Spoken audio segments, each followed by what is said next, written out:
Following the beheading of 21 Coptic Christians by ISIS terrorists, the White House convened a symposium on radical extremism. Did it come to the right conclusions? Former Senator and possible GOP presidential candidate Rick Santorum will react, and later he'll return with his family to share the inspiring story of Bella, the Santorum's special needs daughter, and their new book, Bella's Gift. Later, a Coptic Orthodox Church representative tells us how his community would like to see the world react to the slayings in Libya. And finally, it's Oscar weekend, and tonight, my exclusive interview with Academy Award-winning director William Friedkin. He'll talk about The Exorcist, his storied career in Hollywood, and his memoir, The Friedkin Connection. The World Over Live begins right now.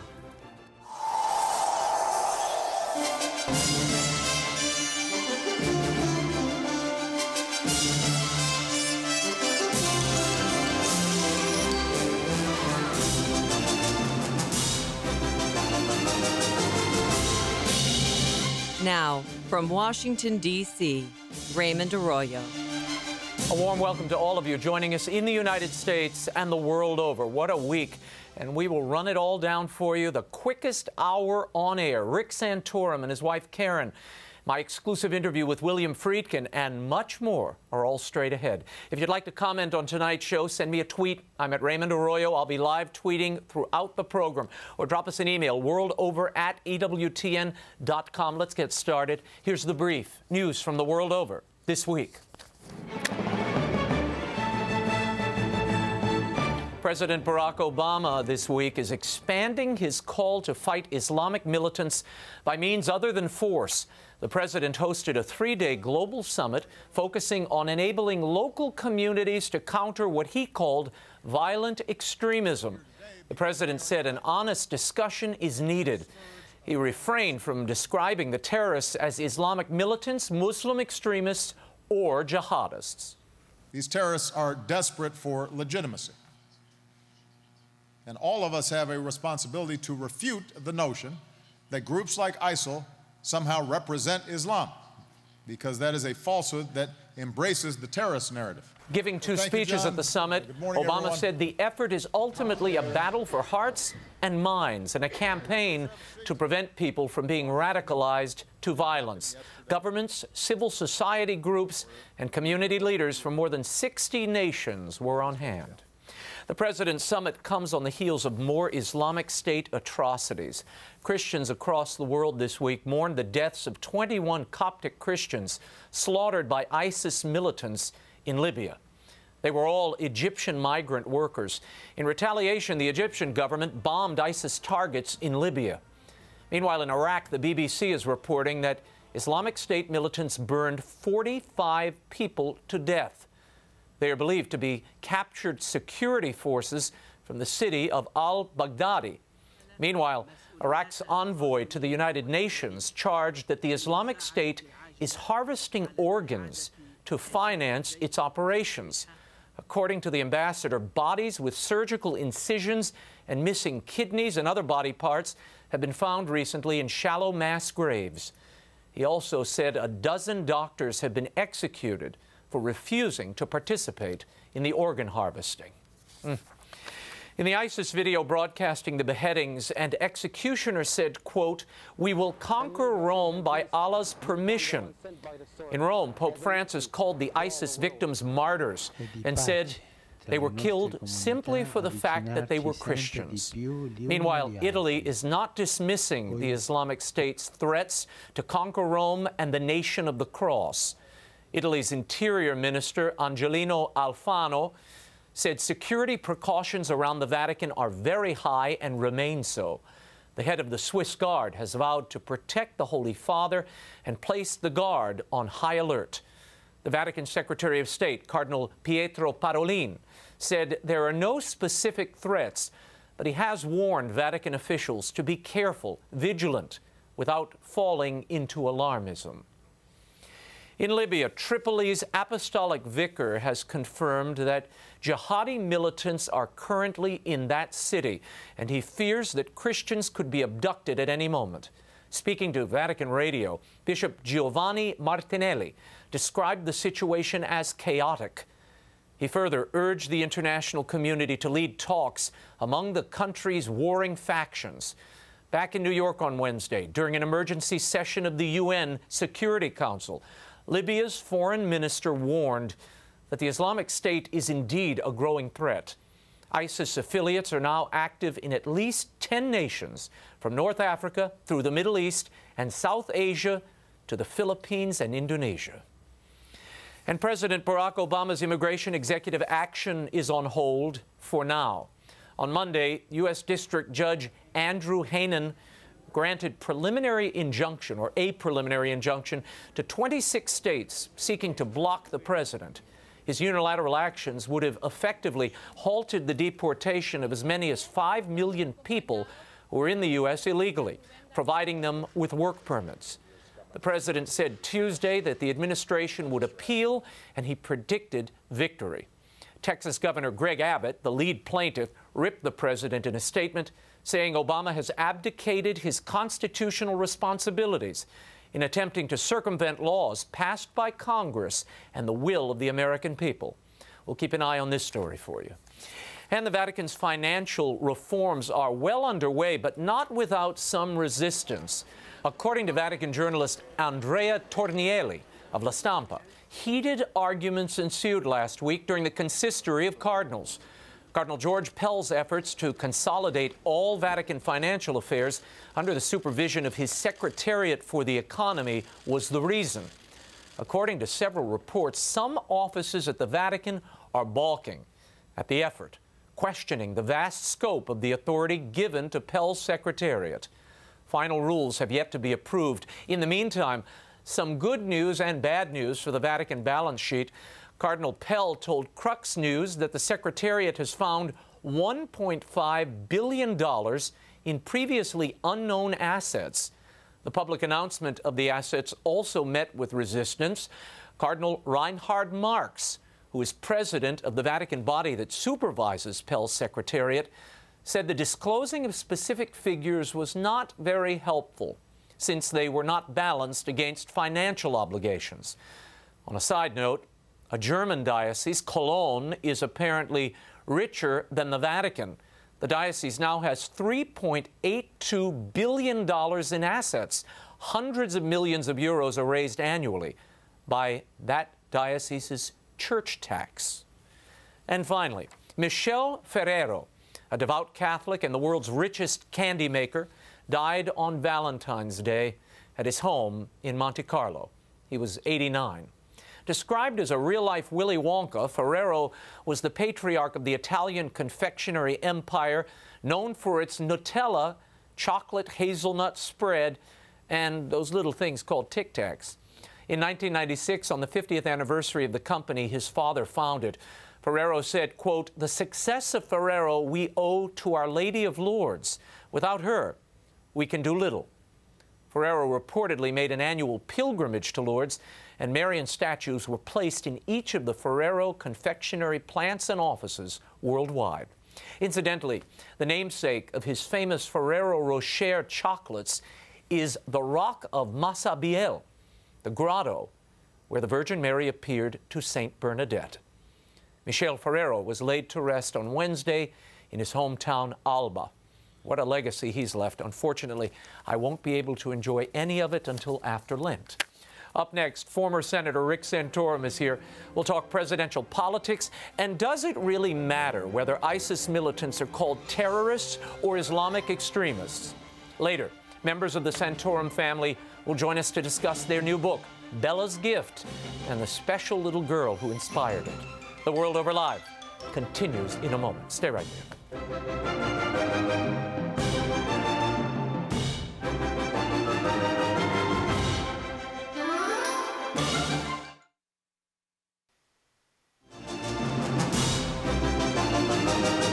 Now, once again, Raymond Arroyo.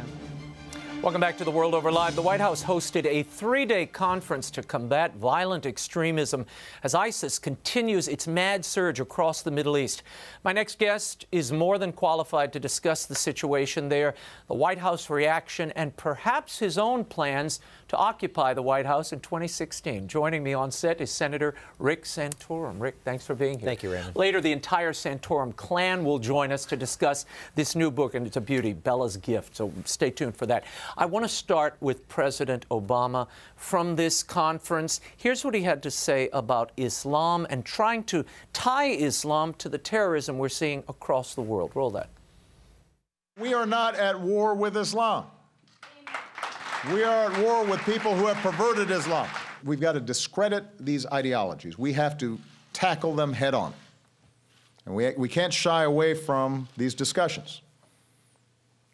And too often, folks are understandably sensitive about addressing some of these root issues. But we have to talk about them honestly and clearly. We have to talk about them clearly. Is this an ugly lie? Islam being tied to the terrorism we're seeing across the world? It's not an ugly lie. The fact of the matter is that whether it's ISIS or the Islamic Jihad or the Wahhabis, who are all extremists in their ideology. It's just how violent they are. But their ideology is all the same, and it is a very fundamentalist view of Islam that dates back to the time of the creation of Islam. These people are citing the Quran. They're citing all the holy texts to suggest that this is not part of Islam. A contributing factor. That Islam is not a contributing factor here is really not honest, is not discussing what needs to be discussed. And when the president says this has nothing to do with Islam, he gives the Islamic world a pass. Now, and we can't do that. There are counterterrorism experts. I spoke to some of them this week. These guys say, wait a minute. When you link Islam with what we're seeing, it validates, it gives validity to the recruiter's line that to be a true Muslim, this is what you must do, and that it becomes the holy war that everyone doesn't want to confront. It is becoming the holy war right now. Listen to what ISIS is saying. Look at what Iran has been saying, and now it's a different strain, a Shiite strain. But they have been in a holy war with the United States. We have not engaged them in that way, and I think that's a mistake. It's a mistake not to identify the enemy. Look, ISIS, in my opinion, is obviously a horrible, ruthless group of people. But they're laying out their game plan as to exactly what they're doing. We can just go back from 1,400 years and see what they're going to do in the future, because they're trying to follow what Muhammad did. That makes it a fairly predictable enemy. Not if you don't identify the enemy. If you deny that that's who they are and that's what they're doing, then you end up making a lot of very bad policy prescriptions. Rick, I want to ask you about the president's solution, or at least purported solution. He listed a whole list of grievances that these people have, the young people who are being recruited to ISIS. He said poverty is a part of it. That's giving them excuse. You see, not tying them to the legitimacy that they are drawing from Islam. That's not giving them an excuse to recruit. What's giving them a pass is saying they have a legitimate reason to do this. There is no legitimate reason to go and cut off the heads of 21 people, 21 Christians. And I will tell you, Raymond, I watched that video. I've never watched it before, but I felt, I have to watch this. I have to have that seared in my head. I have to remember that martyrdom. I have to remember that that's the brutality that we're facing in order to be able to aptly have the courage to go out and confront it. The president says, look, we need to promote dialogue. He's got what he calls a virtual exchange program where Muslims abroad and Americans will be able to dialogue in a global fashion. Will this cure the violence we're seeing across the region? The people who are a part of ISIS, a part of the Muslim Brotherhood, a part of Al-Qaeda, a part of the Taliban, they hate us because of who we are. They hate us because of who we are, not because of what we do, not because of economic conditions.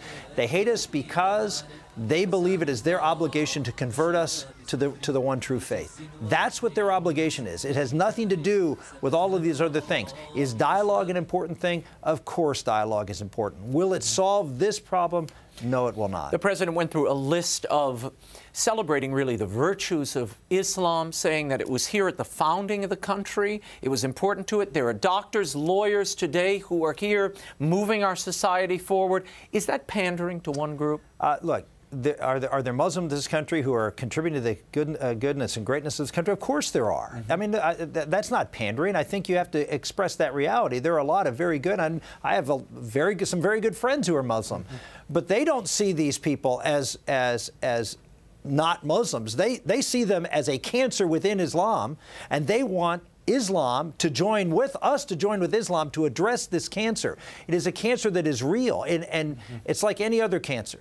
If you try to crush this cancer and you leave just a little bit of the cancer behind, what comes back? Something more virulent, something worse. And if you look at it, you had the Muslim Brotherhood, and what came after the Muslim Brotherhood? The Taliban. What was worse? Al-Qaeda. What's worse? ISIS. This is the progression that we're seeing, and unless we crush the head of this thing and obliterate it and join with the Muslim community to do so, who many do want to do this, but they're not been given the authority or the condoning from the president that this is in fact the problem they have to solve. You bring up Iraq, what happened there, the void that was created in many ways. This week, Jeb Bush came out. He had a big foreign policy speech. He listed and released his advisors, his foreign policy advisors. They include folks like Paul Wolfowitz, who was the architect of Iraq, Robert Zoellick, Jim Baker.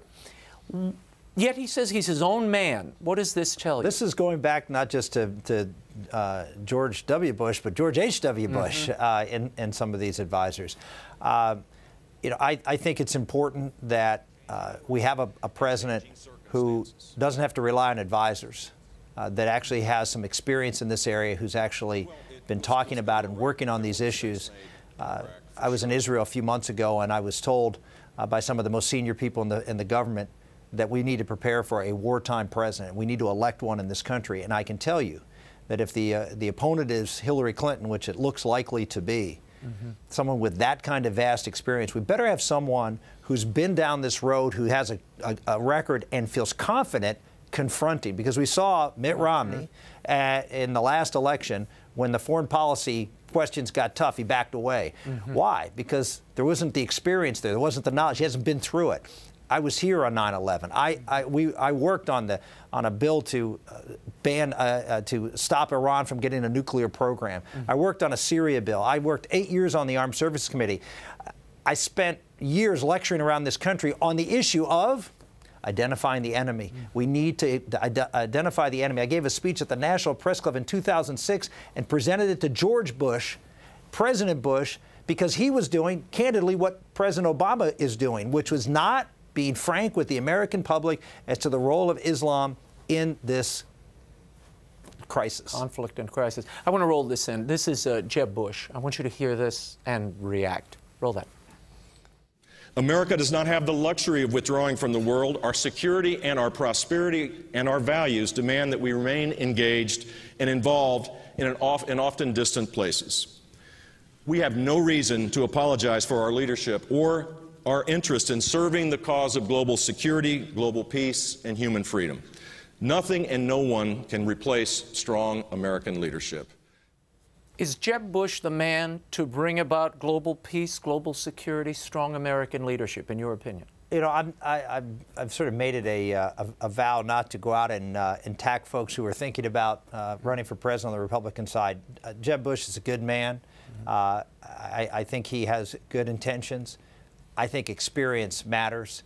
I think having the ability to go toe-to-toe with a Hillary Clinton in a debate when the time gets tough, you need someone who can draw on those resources and not back down when the time gets tough. And you don't think he has the experience? Look, he was a governor of a state. That's, you know, there's a lot of, I mean, I get criticism all the time when I ran 4 years ago. Well, you never ran a state government, and therefore you don't know what it's like to be an executive. So, you know, you bring different things to the table. I've been a CEO of a company for a couple of years since that time, but, you know, the arguments for each, one has national security experience, one has governing experience as a state. They all have weaknesses. I think at this election, the experience on the national security front is going to be paramount, because that's the area the president has the most impact. There are reports that there will be an Iraqi-led ground force trying to take Mosul back from ISIS. The United States may or may not be part of that effort. Would you support the U.S. being part of that effort? Absolutely. Look, there are 3 countries right now who are trying to fight ISIS. And Jordan, who the president wasn't even going to meet with the king of Jordan when he came here, if it wasn't for the fact that the Jordanian pilot was killed in such a barbaric manner, and he gave the Jordanian president, at a time of the crisis of that nature in the country of Jordan, 20 minutes. 20 minutes. And has not really communicated effectively since then. And look at the other state that's fighting back, Egypt. He won't even recognize that president. He believes that the Muslim Brotherhood should be reinstated in Egypt, instead of a president who's fighting the Muslim Brotherhood and fighting ISIS. And third, the Kurds. Why are we not arming the Kurds? I was in a meeting with Senator Lindsey Graham's office the other day, and Senator Brasso and some other folks, and we were talking, we need to pass a bill to say to the president, and it will get broad support, that we need to arm these people who love America, who are seeing their, being persecuted and crucified. We need to give them the means to fight back. U.S. and Turkey just signed a deal to train Syrian rebels to fight against ISIS. Good idea? No. I don't think we need to be playing games with Iranian satellite countries. Like Turkey? Like Syria, for sure. And you have Iran, you have Syria, you have Yemen now, and we have to deal with Iraq because we broke Iraq, right, if you will. We have to be we own it, and we shouldn't have left there in the first place. But these other countries, particularly Syria, we should not be playing any kind of games with. And you think the American people are ready and willing to send boys and girls back into the sands of Mesopotamia again? I'm suggesting that we need to send General Jack Keane suggested the other day at a hearing that we need to send about 10,000 troops there to work with the Kurds, work with the Iraqis, maybe even work with the Jordanians. What we need to be doing is reclaiming Iraq. I don't think we should be going into Syria at this point. I think we need to eliminate the threat of ISIS in Iraq. We need to regain that territory. People in the Anbar Awakening stood by the United States, Sunnis, stood with us to eliminate al-Qaeda. And we abandoned them. ISIS came back with virulence, and those are the people in that section of Iraq who are really getting persecuted, and we need to stand with them. How would you defeat this enemy? The Vatican Secretary of State this week said an international force should go into Libya, intervene now, but it should be under the banner of the UN. No, we can't be under the banner of the UN. That's a prescription for failure. The United States has to take leadership in making sure that we are coordinating the military activity. That's why we need to work with the Kurds who want to work with us. We need to provide them the eyes, the ears, the intelligence, all of the things that they need, the training to be able to be effective. The same thing with the Iraqis, and the same thing with the Jordanians in that area of the country. And then, look, I think we need to reestablish relationships with Egypt. President Morsi al-Sisi is a friend. President Morsi was legitimately deposed because he was trying to basically take control, is the old idea of one election, one vote, one election, one time. And al-Sisi came in, straightened things out in Egypt, and we need to have a great relationship with that country that wants to have a good relationship with us. Before I let you go and bring the family on a little bit, there was a recent CNN poll. Mike Huckabee was at the top of that poll. Now, granted, he's polling at 16%. You are not in the top 5 or 6 in that poll. How do you cut through, given that perception already? And that was a national poll. Yeah, I don't really worry too much about polls. 4 years ago, I was not above 1 or 2% at any poll at any point in time, and we ended up coming very close to pulling off quite an upset against sort of everybody's candidate, the establishment's candidate. I think this time it's going to be much more fragmented. I think you're going to see candidates just like 4 years ago. They're going to rise, and then they're going to find out what the warts are, and they're going to fall back. And maybe some will, some won't. What I know is that when push came to shove at the end, we held our own for quite some time, won 11 states, and came close. Hold it right there. We'll be back with you in a little bit. When we return, a spokesman for the Coptic Orthodox Diocese of North America is here to offer his perspective on the martyrdom of those 21 Coptic Christians. And later, Senator Santorum, his wife Karen, and Elizabeth Santorum on Bella's gift to the World Over Live continues in a moment. Stay right there.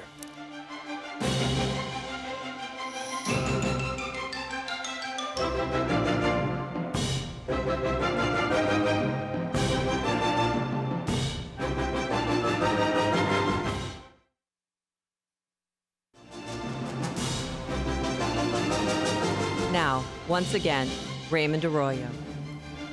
Welcome back to the World Over Live. 21 Coptic Christians lost their lives at the hands of ISIS this past week.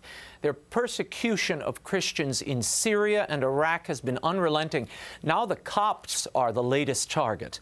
To react, I'm joined by a native Egyptian and a priest, a spokesman for the Coptic Orthodox Diocese of North America, Father BISHOY ANDRAWES. Father, thank you for being here. Thank you so much. Now, let's start with looking at this slaying, this horrible attack on humanity as well as on the Coptic community. Is it wrong to view this as something isolated and something new? No, it's not new, at least for us Copts. We have had this persecution for the past 2,000 years, all along different governments, different systems changing, but the Copts have been always offering martyrs throughout the centuries, century after century. And this is just a big incident because of ISIS, but we have martyrs almost every week. I want to play something for you. This is Pope Francis. I'll translate, but at his Mass earlier this week, he prayed for, quote, our brother Copts whose throats were slit for the sole reason of being Christian, that the Lord welcome them as martyrs for their families, for my brother Todros, who suffers greatly. Yes. And Pope Todros, of course, the Orthodox Coptic patriarch in Egypt. What do those words mean to the Coptic community? It means a lot, especially coming from Pope Francis. A lot of support, a lot of strength, especially when the whole world is silent about it. And Pope Francis now got a lot of popularity. Everyone is looking at him and the strong statements of humility and love that he offers. So it means a lot, and it brings Christian unity a reality. And you think that's a very important message to come out of all of this, Christians banding together and that sense of unity. Absolutely. Every bad thing must have a good thing come out of that, and we hope that Christian unity would be the fruit of such a thing, especially when leaders come together.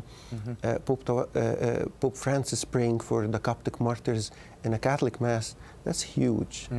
This ISIS attack, was this on a country in your estimation, or was this really part of their religious war against Christianity, particularly the Copts?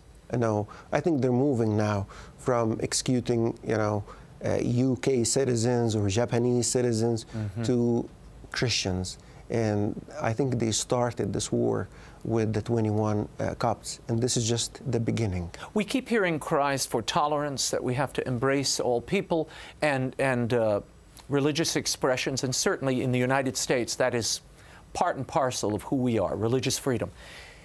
Is there a danger of a creeping secularity that begins to homogenize, if you will, religious expression, and to the detriment of Christians particularly, where they feel that their expression is somehow so muted that they become willing targets and victims?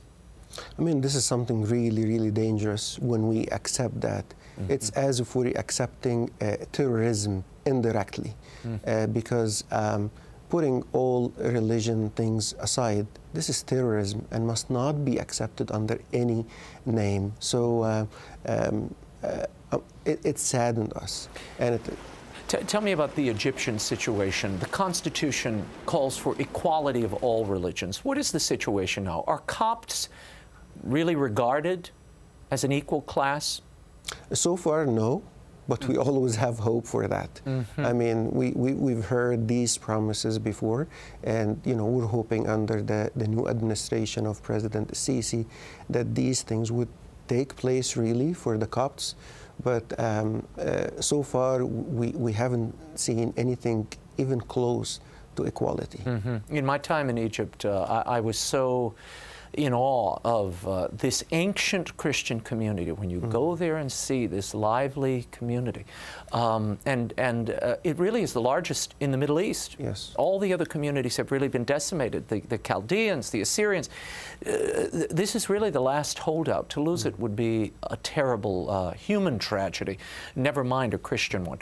You were reflecting a little earlier about this being Lent, that this always reminded you, and this situation reminded you of a particular scripture reading. What Absolutely. What happened actually reminded me was Luke 13, when they asked Jesus a very important question. When they said to him, they presented the Galileans whose blood Pilate has mingled with their sacrifices. Why did this happen? People wanted to offer sacrifices, and Pilate just mingled their blood with their sacrifices, like slayed them because they were worshiping. And Jesus answered and said to them, do you suppose that these Galileans were worse sinners than all other Galileans because they suffer such a thing? I tell you no, but unless you repent, you will all likewise perish. It's a call for repentance to all Christians, especially as we say Christian unity, and we're hearing that, and it's the beginning of Lent.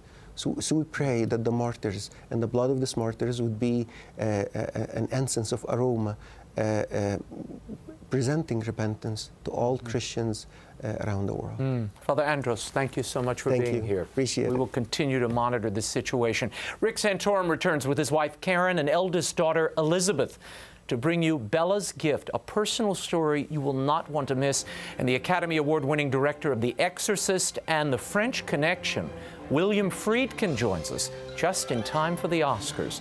The World Over Live returns in a moment. Stay right there.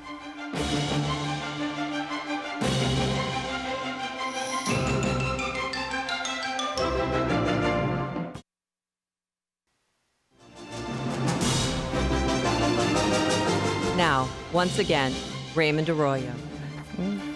Welcome back to The World Over Live. In May of 2008, Rick and Karen Santorum welcomed their 8th child into the world, little Isabella Maria. Now, shortly after her birth, Bella was diagnosed with trisomy 18, a rare genetic condition. Only 10% of these children diagnosed are born alive, and 90% do not live beyond a year. Yet Bella is about to turn 7 and has defied all the odds. The way she transformed the Santorum family and touched people all over the country is captured in a new book, Bella's Gift. In it, the Santorums tell their own story and offer hope and guidance to other parents of special needs children. Please welcome the authors of Bella's Gift, Rick and Karen Santorum, and the editor extraordinaire, their daughter Elizabeth. Thank you all for being here. Thank you, Raymond. Now, tell me about this. When you heard this diagnosis, I remember you telling me, Rick, at this time, to pray for you all because you were told, Bella, don't get too attached. Right. Yeah, unfortunately, she had a diagnosis of trisomy 18, which is a severe diagnosis. Right. But unfortunately, given there's a lot of great doctors out there, but some of them will describe certain diagnoses as lethal or incompatible with life, and then just sort of abandoned care. And Bella was doing well in the NICU, and there was a doctor there who kept saying, why do anything? Just let her go. You know, there's no hope here. And we're just so excited. She's a very joyful little girl. And 10 days after her birth, you all go home. You go home with hospice instructions. Yeah. No, hospice care. I mean, the doctor went through the whole scenario. Well, yeah, we got home, and the first visit from the hospice doctor was in our, I'll never forget, it was in our living room, and he sat there for half an hour and told us, described in graphic detail how our daughter was going to die, that she would have a respiratory failure, and she would, and just, it was horrific. And we were, I'm saying, and I said, well, what do we do? And so there's really nothing you can do. And in fact, but he did say, to comfort her, you can give her some morphine. And a few days later, we had our pediatrician come in, And we asked him, she said, is she's on any medication? And we said, well, no, she's not. She's actually doing really well, except we have this prescription for morphine. And so Karen went out and brought in the prescription, and he looked at it and said, this is not a dose that will comfort her. This is a dose that will probably kill her. Oh, my gosh. Well, thank God she had, Bella did, a pediatric nurse in-house, which Karen is from a line of doctors. You really, when you read this book, you realize what an advocate, how important it is to have an advocate and to have a mother who really knows her stuff in this hospital setting, because so many times this child faced sudden death, and people really, as you said earlier, I mean, the medical establishment at moments in the book, they basically say this is not a life worth saving. Just let her go. Or worth living. That was really what they were saying, that Bella was not a life worth living because of her physical and mental disabilities, her lack of being a promise to do certain things. And of course, Karen and I, we love our daughter no matter what she can or can't do, and we committed. You know, look, the savior here was Karen. You mentioned that she died twice. Karen brought her back to life twice when she was less than a year old and fought for her. And I would take a little difference with you in that Karen's being a nurse helped, and certainly helped in that situation, but Karen was more of the mama bear than she was the nurse. She was fight to, and you know, look up things like I did, anybody could, and find out what you can do, talk to parents. It's not, I don't want people to think, oh, well, Bella's alive because Karen's a nurse. Bella's alive because Karen fought and we loved. Those are the two things that happen. Well, the book really is a meditation on love. When you step back, I mean, that's what I took from it. And it's a wild ride. I mean, I can't imagine going through some of these moments that you describe in the book, which we can't get into everything, but there are a lot of cliffhangers in this book. Elizabeth, tell me how this affected you, your brothers and sisters. Bella, she can't walk, she can't talk. Many families would look on a sibling like that and say, well, right. What do we do here? You know, when Bella was born, I was 17. So at that age, you're a teenager, and your next phase is, where am I going to get into college, and what prom dress do I buy? And those are your immediate concerns. So it's a natural age when I think people think you're more selfish. And then all of a sudden, I had this little sister who was, profoundly disabled. And I remember looking at her and thinking, we will never be able to have any sort of relationship with, we'll never be able to talk, we'll never be able to paint each other's nails and talk about our crushes. But I learned something far greater from that the highest form of love isn't what you ask, what you can receive, it's what you can give. And Bella teaches us that every day. Yeah, it really is a book about sacrifice, love, and that giving, and you get back much more than you give. But the giving is the first part, and I mean, that's what you come away with. Many people will look on your daughter and say, wait a minute, you're good people, you live good lives, you're faithful. Why would God permit a child like this who doesn't, what kind of life will she have? You would say what to them? I would say you have to completely trust. When we got the diagnosis, I did struggle with the whys and the sadness and the tears and the anger, and once I let go of the why and completely abandoned myself to Christ and His love, I was fine. There was a peace that came over me. And holding Bella as an infant, I knew God has a purpose for her. He's got big plans for our little girl. We always say Bella's a little girl with a big message, that every person matters.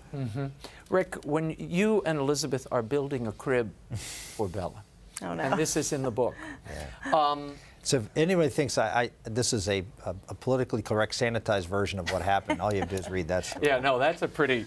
I was wondering why you would include that. Yeah, I get that question all the time. But it's such a dramatic story. Tell people what happened. You're building the crib, but you tell Elizabeth. Little background. Karen, again, this goes back to the difference where Karen and I were. Because one of the things we do, we don't sugarcoat in the book that there were really different. We were in different places spiritually. Oh, it's raw. Yeah, and emotionally. And I, having lost a child before, we'd lost a son. Yeah, Gabriel 12 years earlier, and I was told 99% chance your daughter's going to die, and relatively soon. So I went into, okay, I'm going to manage this, I'm going to comfort everybody, and Karen was, I'm not I'm fighting for my daughter. And she's all in, and I'm saying, okay, someone's got to, and so Karen's, we bring Bella home, and she starts playing in a nursery. And we got to set up a nursery, and we've got to do all this, because we didn't have any, we thought we were out of the baby business. I mean, Karen was 48, and I was 50, and we thought we were done, and then comes Bella, and so we bought she said, we're going to buy a crib. I said, honey, she's 3 pounds, and she probably, and we're buying a crib, and we're setting up a nursery, and we're going to plan for her to be here with us. And so I bought the crib, and we're unpacking it, and I, all-time dumb thing to say, I said to Elizabeth, I said, save the box, because we don't know whether we're ever going to use this crib. Wow. And she looked at me, and she said, I can't believe you don't believe in her. And she ran over and she tore that box up into pieces. What did that moment do to you? Oh, I was really mad at him. I was really mad at him, and more than that, I wanted to be hopeful for my little sister. I wanted to believe that she was going to be okay. And, in that moment, I needed him to believe that too, because you don't lose anything with hope, right? Agreed. Now, in our final moments here, what is the message that you hope to impart to couples who face not only maybe disabilities not as extreme as those that you faced with Bella, but we all are disabled in our own way, and we all have disabled people around us. Yes. Rebecca could write a book about somebody she knows who not as profoundly disabled, but maybe in his own way. What's the message here? The message is that every life matters, and that we are not to abandon those who suffer. That we're to be there for people who suffer. We're not to forget them. We're to love them and care for them and have compassion as they live out their own personal life journeys. So the book is very transparent, because our prayer is that it will reach people who are suffering and make a difference. I would say that in addition to that, we believe that we stayed together because faith our faith was integral. The fact that we respected her and loved her and knew that God had a plan for her. The other important part of this book is marriage. This is a book on marriage. Karen and I, by accident. It is just we wrote it separately. Karen wrote 11 chapters. I wrote 7 chapters. Elizabeth sort of edited and oversaw the production of it. But we came from very different places, and people think, well, everything was great and all that, but no, it wasn't. And we wanted to lay that out for people to understand that if you get up every day and forgive, you commit yourself in marriage, and you make it a God-centered marriage, you can get through anything. And it really is a meditation on love. And as ugly, messy, and traumatic as that can be, it's worth the effort. Yes, thank you all for being here. Rick, Karen, Elizabeth. The book is Bella's Gift, How One Little Girl Transformed Our Family and Inspired a Nation. It's available at bookstores everywhere, and of course online and through the EWTN Religious Catalog. And finally, the annual Academy Awards ceremony is this weekend, so I thought it the perfect occasion to bring you my exclusive interview with Oscar-winning director William Friedkin. He won the Oscar for his 1971 film The French Connection, and he's best remembered for the blockbuster The Exorcist, on which he collaborated with our pal Bill Blatty. I sat down with Mr. Friedkin in Los Angeles recently to talk about his legendary Hollywood career, his experience directing The Exorcist, and what that film is really about, as well as his terrific memoir, The Friedkin Connection. Here's my exclusive interview with William Friedkin. Let me start with, when you go now to a movie theater, what are you looking for? Intensity, something that will hold me and will make me a part of the story, a part of the characters. I don't see a lot of films now. Most of the films I see that are made today lack any real passion. They're called projects now in Hollywood. They're not referred to as movies, let alone films. They're all projects. Series. Well, they're designed, just to attract the largest number of viewers, which is a good thing. But I remember a time when films could be considered a work of art. I don't see that now. I was stunned to read that the father of The Exorcist, the French Connection, Bug, would say the MGM musical is the spine of the American film. Explain that to me. The MGM musical, the great musicals of the late 40s and early through the middle 50s, really represent the best that American films have ever made. They were all turned out by a studio, MGM, in a kind of factory manner. They were all vehicles for people like Fred Astaire and Gene Kelly. But to me, they're absolute perfection in every way. The photography, the choreography, the music, God knows, was by the people who created the American Songbook. Gershwin, Cole Porter, Rodgers and Hart, Rodgers and Hammerstein. And the dances that's something that's gone from American film. It's not that people wouldn't like them anymore and they've moved on. It's that nobody can do that. There weren't many of them. There might have been maybe a dozen, but to me they still represent as close as one can come to perfection in filmmaking. I want to talk about your incredible career and take you back to working Why lower the level? Well, no, I'm taking it up a notch here. I'm continuing. This is called the continuum. You worked at WGN in Chicago and started doing a lot of live television. What did you learn there that you later utilized and that colored your work to the present day? Television production is very different from film production. And especially the kind of television programs that I did. They were largely interview programs, panel shows, news programs, sports, a little bit of drama, a little bit of variety, but the techniques are totally different from film techniques. What I learned, the main thing I learned, when I started in the mailroom of a television station, which was WGN, and worked my way up to live television director, was that it's very much of a team effort and it's all about communication. In order to get what you want, I learned back then in the late 50s and early 60s, you have to be able to communicate your ideas to a crew and a cast before you can communicate to an audience. And what it's all about is communication. The idea of making a film or putting something on television is about communicating with an audience, and that's all it's about. The difference is this, Raymond, but the painter, the writer, the composer are working alone. The film director is working with a 2-ton pencil. You know, literally at times, thousands of people on some films. It's a collaborative effort, whereas the other art forms are not. You met with Blake Edwards about a script treatment he had of Peter Gunn. He let you read it, and at that moment, you met someone who would become a major collaborator in a future work, but you were not too hot on this script. I didn't like the script. The script simply said by Blake Edwards, who I had great admiration for. I thought then and think now he was one of the great American directors. And I was a kid who had done one little film with Sonny and Cher. I told Blake I read his script with great interest and thought it was terrible. And when I said, there was a bunch of people in the room. Many of them were sitting in shadows around this enormous office Blake had at Paramount.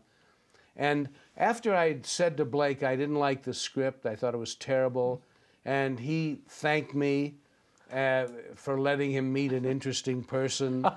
And as I was leaving, this guy followed me out of the office on the Paramount lot, and he introduced himself, and he said, "I'm Bill Blatty." And he said, "I'm the guy who wrote that script." And I said, "What?" It says by Blake Edwards. He said, "Well, Blake often does that." He said, "But you know, you were right. I think you were right. The script does need a lot of work. We have all said the same thing to Blake, but he doesn't want to hear that. And I admire you for your honesty. And I said, well, thank you very much. We shook hands, and that was it. That was it. And 4 years later, he sent me the manuscript of his novel, The Exorcist. You read The Exorcist in a San Francisco, was it a hotel? It's a hotel room that overlooked the entire Bay Area. And you thought what as you sat to read that? I thought it was really a very powerful and important piece of work. I thought, first of all, this is a great read. You know, this is a wonderful story, very well handled. The characters were well drawn. It was about the mystery of faith, which you don't read too many popular novels coming along that deal with the idea of faith in a way that can be comprehended. And it was a disturbing and powerful story. And I was reluctant to read it. I carried it with me I was on the road doing interviews for the French Connection, which hadn't come out yet, was about to. And the end of my tour was San Francisco, and I opened the book. Oh, boy. And I started to read it, canceled my dinner plans, and Blatty included his phone number at the bottom of the letter he sent me, and I called him, and I said, this is great, and he asked me if I'd be interested in making the film. And he fought for you. Yeah, because the studio wanted, they offered it, in fact, before me, to Stanley Kubrick, Arthur Penn, Mike Nichols, Peter Bogdanovich, a guy called Mark Rydell. Oh, a little guy like Mark Rydell. And possibly others, I don't know. And they all turned it down, and Blatty held out for me. Bill Blatty always considered this, the book and the subsequent film, an apostolic work, one that would awaken people to the nature of evil and, by proximity, the nature of good and faith. Did you see it the same way? I agree with that. But we came at it from a different place. Bill came as a believing Catholic, which he is. And I come to it as someone who believes in the teachings of Jesus Christ, as they're recorded in the New Testament. And I made the film as a believer, not in all the tenets of the church, as Bill does, but in the teachings of Jesus. Yes, that's still my position. Do you think that's why it has had the staying power and still has the resonance it has, spiritually speaking? You watch that film today, there is no doubt we are seeing the clash of not only good actors and great special effects, but there's something else happening there, that between that film and the viewer. Yes, it is a film about the constant presence of good and evil in all of our lives, from the beginning of time, Cain and Abel. You know, the constant, the Garden of Eden, the serpent. There has always been a powerful demonic force attempting to undo the work of the Creator. Throughout all of history, there has always been, you know, whether he's called the devil or the adversary or whatever, there has always been this clash of good and evil. It has always been the burden of goodness to triumph over the threat of evil. Do you see that as a through line that runs through all your work, that notion you just articulated? Absolutely, yes. Let's go back, talk about the French Connection. It is, even when you watch it today, it is so gritty, it feels so real. A lot of these scenes, though, particularly the chase, they were real. You didn't get permissions, you didn't get clearances for any of this. No. Tell me how that happened, and how you did it without getting arrested. Well, I had the cops on my side because it was a story about police heroism.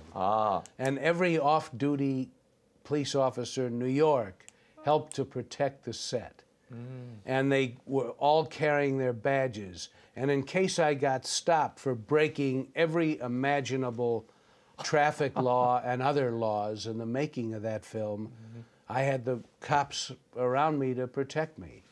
There's something you say in the book. There is an outlaw quality in so many of your works, particularly The French Connection, The Exorcist. And what I mean by that is this, and you at the end of your book you write, good and evil coexist in me, in all of us, and I believe it's a constant struggle for our better angels to prevail. This is a theme in all my films and remains a personal struggle, but I've been blessed with a loving, devoted wife and 2 wonderful sons I dearly love, and they constantly help me suppress my darker impulses. In spite of all the gifts God has given me, I still occasionally harbor anger and resentment. My salvation is to channel them into my work. How is anger and resentment channeled into The Exorcist? Well, first of all, I would take out one word if I was editing that today, and that would be occasionally. Okay. Like everyone else I know, I harbor all of the worst qualities of humankind. I believe they are built into our DNA. I've said it in the book. You read it very eloquently. I'm very pleased hearing it because I think it's true. Yeah. But I'm drawn to stories on film in which the characters exhibit those qualities. I'm not drawn to comedies or love stories or kind of, you know, mindless film. Superhero antics? No, I can't even watch that stuff. I just don't believe it. I don't buy it. Many others do, and that's fine. The film industry is built today on the idea of superheroes and supervillains, and I'm much more interested in human nature. The proper study of mankind is man, and I guess to put it in a simple sentence, the thing that attracts me more than anything about humankind is what Isaiah Berlin called the crooked timber of humanity. I just make films about characters whose natures I think I understand. That's all. You made a leap to opera directing.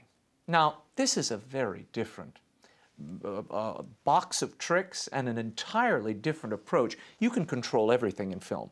The angle, the lighting, the delivery, you can do retakes. Stage is such a different animal. Why did you decide to take on operatic directing? I've done about 15 operas in about 15 years. I've done some of the great operas ever written in some of the great opera houses of the world. Not all, but it is not all that different. Really? The great singers that I've had the privilege of working with want the same thing as good actors. They want a psychological underpinning for their characters and a staging that works. You don't have a camera. That's the main difference, right, directing opera, but you're still working with the actor-singers in the same way. They want to give a performance. They don't simply want to come out and give a concert, because the great operas all tell a story and have characters. I can emphasize characters or de-emphasize them by the way I stage them, with someone in the foreground or the background, or the way I light them, the manner in which I set them. There was a moment in Puccini's great Suor Angelica that you directed where the Angel of Mercy appears in that production. Yes. And so many people I know who saw it, not all Catholic, were stunned by that moment. You had a major war with the composer over this. Not the composer, he's been dead. The conductor, I'm sorry, that's right. Almost Puccini. 100 years, Raymond. Puccini's a little dusty at this point. I had a big problem with the conductor, James Conlon, who's a highly regarded conductor of opera. And he's the permanent conductor of the LA Opera. Right. And he came to me when I was setting up, because in the finale of Suor Angelica asks for the mercy of the Mother of Christ. And in Puccini's libretto, he says, the Mother of Mercy appears. He doesn't say a shadow of the cross goes across the stage, a stained glass window lights up. He says the Mother of Mercy appears. And I decided to make that moment real. And the conductor, Conlon, said to me, listen, he took me aside. He said, you know, I had a Catholic education, and I don't believe that stuff anymore. And he said, I wish you wouldn't do that. And I said, Jim, I don't really want to remind you of this, but this story's not about you or what you believe or don't believe or what I believe or don't believe. I said, I know you read music and conduct it beautifully, but can you read a libretto? Can you read where it says here, the Mother of Mercy appears? That's what I'm doing. And after we did it, there was not a dry eye in the house. Men in tuxedos were weeping. Every woman in the house, non-believers. And Placido Domingo, who's the director of the LA Opera Company, said to me, Billy, tonight you have made all of Los Angeles Catholic. Bill Friedkin's The Friedkin Connection is available at bookstores everywhere. Until next week, the show continues on Facebook and Twitter. Like me on Facebook, follow me on Twitter. The links are at RaymondArroyo.com, where you can also sign up for my weekly e-blast. I'll send you exclusive news you won't find anywhere else and links to the show segments. Next week, former Vatican Ambassador Ray Flynn will join me, and Congressman Sean Duffy of Wisconsin. In the meantime, we'll be scouting the world over for all that is seen and unseen. On behalf of the staff and crew of EWTN News, thanks for watching. I'm Raymond Arroyo from Washington, D.C. See you next time. Bye now.